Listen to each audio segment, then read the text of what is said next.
سے عرض کر جی حضرت اس حوالے سے بھی ذرا ارشاد فرمائیے کہ کس ماہ رمضان المبارک کے ساتھ یہ جو شعبان المعظم کے جو پورا مہینہ ہے اور رجب شعبان پھر اس کے بعد رمضان آ جاتا ہے، تو بیسیکلی یہ شعبان المعظم اور رجب کا اور یہ رمضان المبارک کے ساتھ کس طرح اس کا تعلق ہے اور اس کی آخر وجہ کیا ہے، اس کے ساتھ اس کو کیوں جوڑا گیا ہے، ذرا اس حوالے سے ارشاد فرمائیے۔ الحمدللہ وحدہ وکفا والصلاة علی خاتم الانبیاء وعلی آلہ وصحبہ المجتبی۔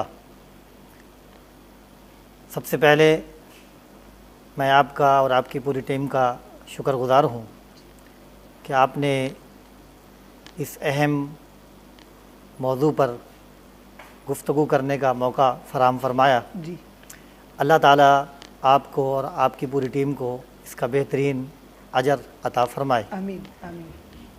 سب سے پہلے جو آپ نے شعبان المعظم کے حوالے سے، اس کی اہمیت کے حوالے سے پوچھا ہے، جی ہاں، تو اس کے بارے میں پیارے آقا علیہ الصلوۃ والسلام کا ارشاد پاک آپ کے سامنے پیش کرتا ہوں۔ آقا کریم علیہ الصلوۃ والسلام نے فرمایا کہ شعبان میرا مہینہ ہے اور رمضان اللہ کا مہینہ ہے، اور شعبان جو ہے یہ پاک کرنے والا ہے اور رمضان جو ہے یہ گناہوں کو مٹانے والا ہے۔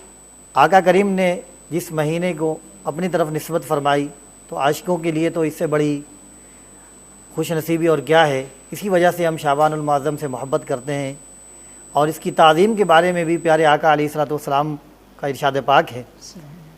حضرت انس بن مالک رضی اللہ تعالیٰ عنہ اس کے راوی ہیں، اور سنن ترمذی میں یہ حدیث مبارکہ نقل کی گئی ہے۔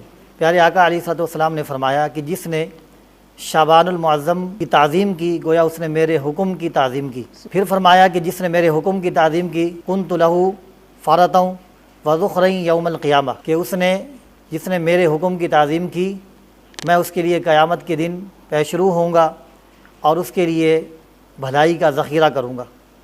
تو شعبان کی تعظیم جو ہے پیارے آقا علیہ الصلوۃ والسلام نے خود ہمیں حکم دیا کہ اس کی تعظیم کی جائے، اس کا احترام کیا جائے، اس لیے کہ یہ عظمتوں والا اور برکتوں والا مہینہ ہے۔